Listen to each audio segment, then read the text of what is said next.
तो नमस्कार प्रणाम स्वागत बा रउआ सबके राइटर आशिक अभिषेक के चैनल पर। और सब बताइए आप सब कैसन बानी। उम्मीद करते रउआ सब भी बढ़िया होखब, अच्छा होखब। तो रउआ सबन खातिर लेके आ गए बिल्कुल दर्दनाक, बिल्कुल ब्लास्ट, बिल्कुल हिट, बिल्कुल नया कंपोजिशन। आजकल सीजनली आम के गाना आयल बा भैया। यही पर रउआ सबन खातिर लेके आ गए भोजपुरी में आम वाला गाना। उम्मीद करती रउआ सबके बेहद पसंद आई। अगर एकरा के बढ़िया म्यूजिक बनवा के बढ़िया से दिल से गायकी कहते तो 100% बाकी गाना और मार्केट में ब्लास्ट करी। इससे पहले रउआ सबन से कहल चाहब कि अगर वह गायकी में इंटरेस्ट बा, गायकी कल चाहत नहीं, गायकी में कदम रखले बनी, रउआ के बढ़िया मैटर नहीं मिलत, बढ़िया गाना नहीं मिलत, बढ़िया से तुकबंदी नहीं मिलत, बढ़िया म्यूजिक नहीं मिल पात, तो अगर हमारा चैनल पे आ गए बन तो रउआ सबके निराश भइला के जरूरत नहीं है। काहे से कि रउआ सबन खातिर हम हर एक प्रकार के सॉन्ग लिखिले, हिंदी होके चाहे भोजपुरी होके, चाहे रउआ कोनो भी ट्रैक पर भोजपुरी गाना लिखवा सकिले।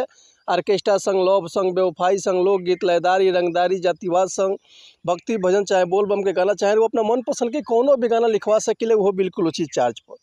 तो ऐसे कहल चाहब रउआ सबसे कि अगर वो हमारा चैनल पर नया बानी तो चैनल के लाइक कर दी, सब्सक्राइब कर दी, बेल आइकन प्रेस कर दी, ताकि कोनो वीडियो अपलोड करी तो सबसे पहले नोटिफिकेशन रउआ सबन के मिले। अगर वीडियो रउआ सबके अच्छा लागत तो एगो प्यारा सा कमेंट कर दी। चलिए देर ना करते हुए आज के मीटर देखल जाए कैसे बा, का एकर लय बा, का एकर धुन बा। ई रउआ सबन के हम गा के बताओ तो उम्मीद करती रउआ सबके कि बेहद पसंद आई। चलिए देखी गाना कैसे बा।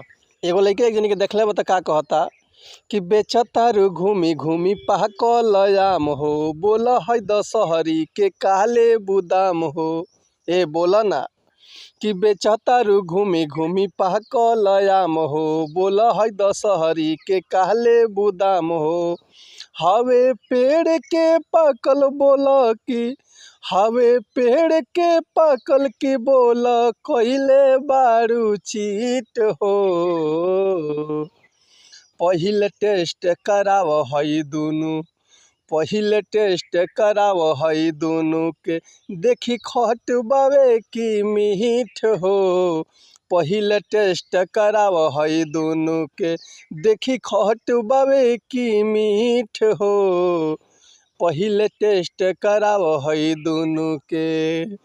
तो उम्मीद करते मीटर हुआ सबके बेहद पसंद आयल हुई। अगर ये गाना करवा फुल लिखवाल चाहते हैं तो डिस्क्रिप्शन में हमारा कॉन्टैक्ट नंबर बा, व्हाट्सअप नंबर बा, कॉल कर सकिले या व्हाट्सअप कर सकिले। रुआ के बिल्कुल उचित चार्ज पर फुल गाना मिल जाए।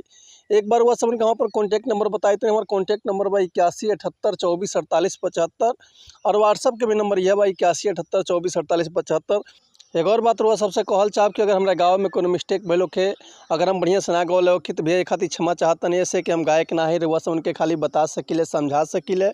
ये रउआ ऊपर डिपेंड करता है, जितना बढ़िया से गायकी करब, जितना बढ़िया से दिल से सजा के गायब के, उतना बढ़िया से गाना और मार्केट में ब्लास्ट करी। तो चलिए मिलते हैं नेक्स्ट वीडियो में कुछ नया गाना, कुछ नया धुन, कुछ नया कंपोजिशन लेके। तब तक के लिए रुआ सबसे अनुमति चाहता नहीं। अगर वह कोनो भी तरह के म्यूजिक भी बनवाल चाहते हैं तो बेहिचक कॉल या व्हाट्सअप कर सकता नहीं। तो चलिए मिलते हैं नेक्स्ट वीडियो में, तब तक के लिए रुआ सबसे अनुमति चाहता नहीं। नमस्कार प्रणाम, जय हिंद, जय भारत, जय भोजपुरी समाज, हर हर महादेव, जय शिव शंभु, जय माता दी।